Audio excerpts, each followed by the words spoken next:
আসসালামু আলাইকুম দর্শক, আমন্ত্রণ জানাচ্ছি beyond border sports present dugout dialogue powered by র্যাপিডল বিডি। বিপিএল এর এই পোস্ট ম্যাচ প্রেজেন্টেশনে আজকে আমরা যে খেলা নিয়ে আলোচনা করতে যাচ্ছি রাজশাহী এবং চট্টগ্রামের এই ম্যাচ নিয়ে, এবং এই ম্যাচের অ্যানালাইসিস করার জন্য স্টুডিওতে উপস্থিত আছেন সার্টিফাইড পারফরমেন্স অ্যানালিস্ট আহমেদ একজন প্রতীক ভাই, আপনার কাছে জানতে চাওয়া যে প্রথম যে দিনের ম্যাচগুলো যেগুলো আমরা দেখছি প্রতিনিয়ত কিন্তু খুব কম রানই হচ্ছে, আসলে এটা কি পিচ কিংবা আমরা যে ফিল্ডের কথা বলে থাকি এটা কি এটার কারণেই, নাকি ব্যাটসম্যান কিংবা ওই টিমই হয়তো ভালো খেলছে না, কোনটা মনে করছেন? কিছুটা কন্ডিশনের প্রভাব রয়েছে, কজ রাতের খেলাগুলোতে আমরা দেখতে পাচ্ছি প্রচুর ডিউ থাকছে, তো স্লোয়ার বলগুলো উইকেট ওইভাবে ধরে না, স্পিনাররা অ্যাডিকুয়েট টার্ন পায় না, বলগুলো স্কিড করে সোজা আসে, সেই ক্ষেত্রে রানটা স্কোর করা অনেকটা ইজিয়ার হয়। কিন্তু দিনের শুরুতে যখন খেলা থাকে আপনার ওভারনাইট ময়েশ্চার থাকে, যারা ফার্স্টে ব্যাটিং করবে ফাস্ট বোলাররা বাড়তি মুভমেন্ট পান, আবার স্পিনাররা যখন বোলিংয়ে আসছেন উইকেটটা যখন একটু ড্রাই হয়ে যাচ্ছে তখন এক্সট্রা অ্যাডিশনাল পারচেজও থাকছে। আর পাশাপাশি কিছুটা ল্যাক অফ কোয়ালিটি তো আমাদের এই টুর্নামেন্টে রয়েছে, কজ কোয়ালিটি প্লেয়ারের সংখ্যা তো খুব একটা বেশি না, তো সব কিছু একটা ইন্টিগ্রাল ফ্যাক্টর এখানে। তবে আমি যদি বলতে চাই কন্ডিশনের প্রভাবটা এখানে সবচেয়ে বেশি। আমরা দুটো দলের খেলা নিয়ে প্রেডিক্ট করছিলাম যে এটা একটা ভালো হাড্ডাহাড্ডি লড়াই হতে পারে, কিন্তু আপনি বলছিলেন যে হয়তো একটু কম রানের খেলা হবে। তো মুখোমুখি যদি বলি যে হ্যাঁ লাস্ট ওভার পর্যন্ত খেলাটা গিয়েছে, কিন্তু 128 রান চেস করতে যে 8 উইকেটে 129 রান করা, এটা আমার কাছে মনে হয়নি যে চট্টগ্রাম তাদের আসলে যে কম্প্যাক্ট টিমের কথা বলছি সেটা আসলে ওই ভিউটা আমরা পাইনি। তো আমি দর্শকদেরকে যেটা জানাতে চাই সেটা হচ্ছে প্রথমে ব্যাট করতে নেমে রাজশাহী 128 রানে 9 উইকেট হারায় এবং জবাব দিতে নেমে 129 রান করে লাস্ট ওভারে জয় লক্ষ্যে পৌঁছায় 8 উইকেট হারিয়ে চট্টগ্রাম। এবং আমি আসলে স্কোর কার্ড নিয়ে কথা বলতে চাচ্ছি না, কারণ স্কোর কার্ডে 10, 12, 13, 14, 15, 16 এরকমই সবার স্কোর, এবং অনেকদিন পর আমরা দেখেছি আকবর আলীকে টিমে নেয় এবং তিনিও তার নামের ব্যাপারে সুবিচার করতে পারেননি। তো প্রতীক ভাইয়ের কাছে জানতে চাওয়া যে প্রতীক ভাই, রাজশাহীর যে টিমের কন্ডিশন, এই যে টিমটা নিয়ে আমরা আসলে প্রেডিক্ট করছিলাম যে ফাইনালে যাওয়ার মতো একটা টিম হয়েছে, সেটা কি এখন এই অবস্থায় আছে, কিংবা আজকের পারফরমেন্স নিয়ে আপনার মতামত কেমন? একটু তো স্ট্রাগল চলছে রাইট নাও। তবে দেখুন রাজশাহী ওয়ারিয়র্সের একটা জিনিস আমার খুব ভালো লেগেছে, কি আলতু ফালতু পাকিস্তানি ক্রিকেটার দিয়ে তারা টিমটা ভরিয়ে রাখেনি। আপনি এখানে দেখবেন রাইট নাও যে বিদেশিরা খেলছে, Ryan Burl is from Zimbabwe, Mohammad Waseem is from UAE, Sandeep Lamichhane from Nepal. So তারা চেষ্টা করেছে যে ছোট যে ক্রিকেটিং নেশনগুলো রয়েছে তাদের সুপারস্টারগুলোকে কিন্তু তারা এনেছে। দেখেন নেপালের ক্রিকেটের সবচেয়ে বড় বিজ্ঞাপন লামিছানে, ইউএই ক্রিকেটের রাইট নাও সবচেয়ে বড় বিজ্ঞাপন ওয়াসিম, জিম্বাবুয়ের one of the biggest stars allrounder হ্যাঁ রায়ান বাল, সিকান্দার রাজার পরে বার্লের কথাই আসে। তো এই অ্যাপ্রোচটা আমার খুব ভালো লেগেছে এবং এটা প্রশংসার দাবি রাখে। আপনি অন্যান্য টিমে দেখবেন যা তা পাকিস্তানি প্লেয়ার আসলে খেলছে, মানে তাদের পিএসএলও যারা নিয়মিত না এই ধরনের ক্রিকেটারও রয়েছে। আপনি ধরেন রংপুর রাইডার্সে মোহাম্মদ আকলাক নামে একজন ব্যাটার রয়েছেন যিনি পিএসএল এ দলে নিয়মিত চান্স পান না ফাইনাল 11-এ, এরকম প্লেয়ার একটা ফ্রাঞ্চাইজি কিনে রেখে বসিয়ে রেখেছে আর কি। তো সেই জায়গা থেকে আমার মনে হয় রাজশাহী ওয়ারিয়র্সের একটা সুযোগ রয়েছে যে বিপিএল এর বাদবাকি ফ্র্যাঞ্চাইজিগুলোকে দেখিয়ে দেওয়ার যে শুধু পাকিস্তানি প্লেয়ার না, আপনি যদি এই ছোট ছোট ক্রিকেটিং নেশন থেকে যে সুপারস্টারগুলো রয়েছে তাদের দিয়ে টিম গড়লেও কিন্তু আসলে একটা ভালো রূপ দাঁড় করানো যায় দলের। এবং মোহাম্মদ ওয়াসিম কিন্তু প্রথম ম্যাচে ভালো করেছেন, আজকে একটা স্টার্ট পেয়েছিলেন, আনলাকিলি উনি কনভার্ট করতে পারেননি। তো যেহেতু রাজশাহী ওয়ারিয়র্সের লোকাল প্লেয়ারদের পুলটা ভালো, আমার মনে হয় বিদেশিরা আর একটা দুটো ম্যাচ খেললে মোটামুটি একটা গ্রুপে চলে আসবে, দেন প্লে অফে দেখা যাক কি হয়, ফিঙ্গার্স ক্রসড। আমরা বোলিং এর কথা যদি বলি, আজকে আমরা শরীফুলের বোলিং দেখেছি, বেশ ইমপ্রেসিভ একটা বোলিং, 4 ওভারে 20 রান দিয়ে 2 উইকেট নিয়েছেন। আমির জামাল রেগুলার বেসিস কিন্তু টিমকে ক্যারি করছেন, 4 ওভারে 23 রান 3 উইকেট, এবং তানভীর ইসলাম 4 ওভার 26 রানে 2 উইকেট। এটা তো আমি ডাটার কথা বলছি, অ্যানালাইসিসের কথা বলছি। আজকে বারবার আমি খেলা দেখার সময় কমেন্ট্রিতে দেখছিলাম যে মজা করা হচ্ছিল মেহেদী হাসান, মানে আমাদের যে শেখ মেহেদী হাসান যাকে আমরা বলি, ওনার ব্যাপারটা নিয়ে উনি এত বেশি ইনভলভ ছিলেন, ওনাকে বারবার বলছিল যে কমেন্ট্রেটররা বলছেন যে কুল, মানে প্রতিটা বলে ওনার এত বেশি ইনভলভমেন্ট ছিল। তো আপনার কাছে কি মনে হয় যে অ্যাজ এ ক্যাপ্টেন তিনি কতটা প্রপারলি টিমকে ক্যারি করছেন? ইন্টেন্টটা ভালো, টিমের সাথে ইনভলভ রয়েছেন, কিন্তু আমি যেটা বলেছিলাম যে রংপুর রাইডার্স ম্যাচে যখন কাইল মায়ার্স চার্জ করছিলেন চট্টগ্রাম রয়্যালসকে, সেই ক্ষেত্রে উনি কিছু বুদ্ধিমত্তার পরিচয় দিতে পারতেন, কিছু ট্যাকটিক্স উনি কাজে লাগাতে পারতেন।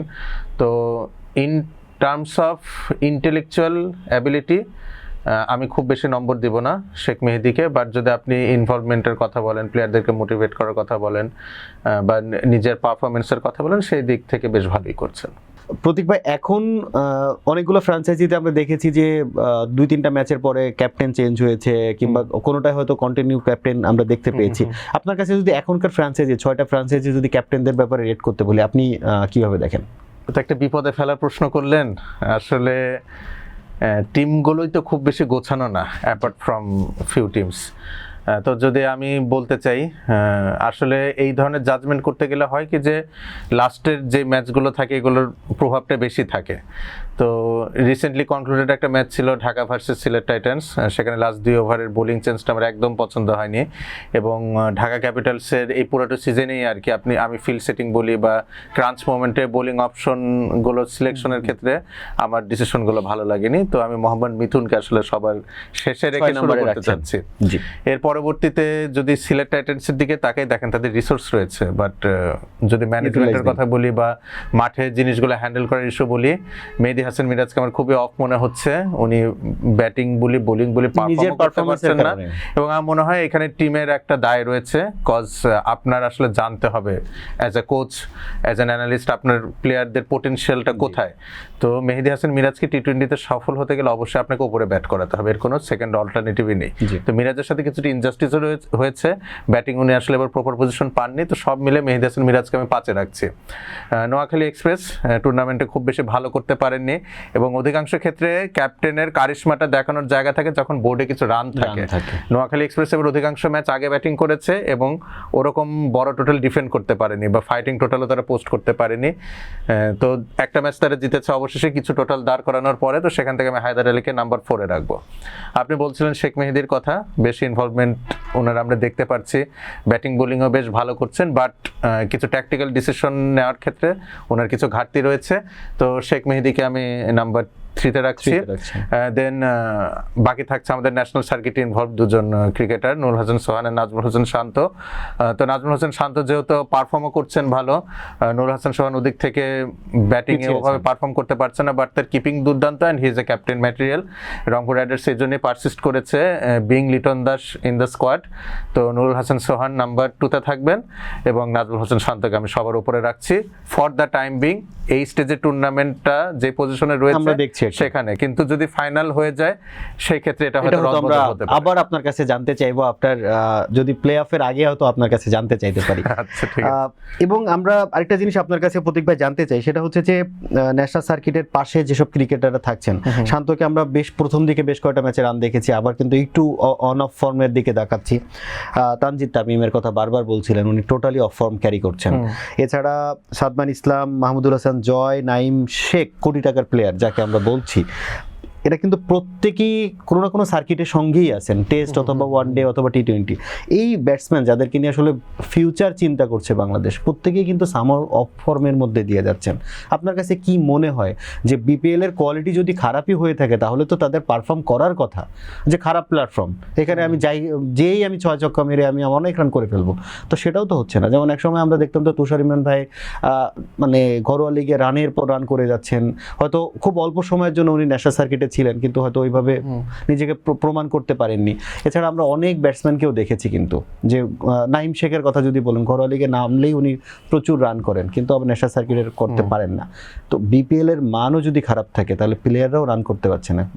প্রবলেমটা কোথায়? দেখেন, আপনি যদি ডিপিএল বা অন্যান্য টুর্নামেন্টের কথা বলে থাকেন, সেখানে উইকেটটাও স্ট্যান্ডার্ড থাকে না। বিপিএল এ অ্যাটলিস্ট উইকেটটা আপনার ভালো মানের হচ্ছে, একটা স্পোর্টিং উইকেট থাকছে। সো সেখানে আপনাকে রান স্কোর করতে গেলে আপনার ন্যূনতম কিছু অ্যাবিলিটি থাকতে হবে। তো এখন দেখেন, আমাদের তো টি-20 সার্কিটে ওরকম সুনাম নেই। আমরা রিসেন্ট টাইমে যা কিছু সাফল্য পেয়েছি বড় দলগুলোর বিরুদ্ধে, ওগুলো সবই দেখবেন যে আপনি অপোনেন্টকে অল্প রান আটকে রাখার পরে আমরা মোটামুটি কোনো মতে জোড়াতালি মেরে চেস ডাউন করেছি, বা কখনো কখনো খুব লো টোটাল বা মিডিওকার টোটাল আমরা ডিফেন্ড করেছি। আমরা ওই বড় স্কোর করা দল কিন্তু কখনোই ছিলাম না, এখনো নেই। তো সেই জায়গা থেকে বলতে গেলে আমি একটু আগেও বলছিলাম যে টি-20 স্কোয়াডে যারা রয়েছেন ওয়ার্ল্ড কাপের, কেউই কিন্তু আসলে ব্যাটিং ফর্মে নেই, এবং এখানে কিছু তো টেকনিক্যাল এরর্স রয়েছে। বিশেষ করে তানজিদ হাসান তামিমের যেই ডিসমিসালগুলো আমরা দেখছি, যে লেগ সাইডে ফ্লিক শট খেলতে গিয়ে ওনার ফ্রন্ট ফুটটা ক্লিয়ার হচ্ছে না টিল নাও। আপনি সাইফ হাসানের কথা বলতে পারেন, সাইফ হাসানের ক্ষেত্রে একই সমস্যা, ফ্রন্ট ফুট ক্লিয়ার না করে উনি আসলে শটটা খেলতে যাচ্ছেন অন সাইডে, কিন্তু আপনি মাহমুদুল হাসান জয়ের ক্ষেত্রে দেখবেন উনি মোটামুটি কিন্তু ভালো করছেন, টেকনিক্যালি ওই বেসটা ওনার রয়েছে। যখন আপনি শটটা অন সাইডে খেলবেন তখন আপনার ফ্রন্ট ফুটটা ব্যাক ফুটের পেছনে থাকছে, সেই জন্য আপনি শটটা খুব ইজিলি নেগোশিয়েট করতে পারছেন। তো আপনার যদি এরকম ফান্ডামেন্টাল এরর থাকে, আপনি মোটামুটি একটা ভালো কন্ডিশনে খেলছেন, তো সেই ক্ষেত্রে আপনি ব্যর্থ হওয়ার একটা চান্সেস রয়েছে। এবং রাইট নাও বাংলাদেশ মানে টিমের জন্য এটা একটা রেড মার্ক আর কি, যদি আমরা বলতে পারি। এটা যত দ্রুত সম্ভব ওভারকাম করার চেষ্টা করতে হবে।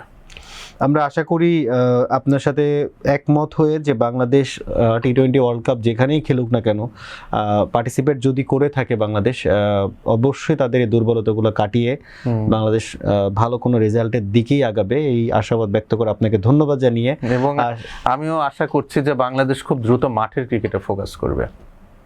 এটা আমার চাওয়া, এটা আসলেই চাওয়া, এবং এ ব্যাপারে বিসিবির হোপফুলি চিন্তা করা উচিত। সো ধন্যবাদ আমাদের সাথে থাকার জন্য।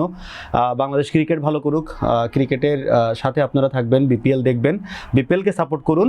ধন্যবাদ সাথে থাকার জন্য। আসসালামু আলাইকুম।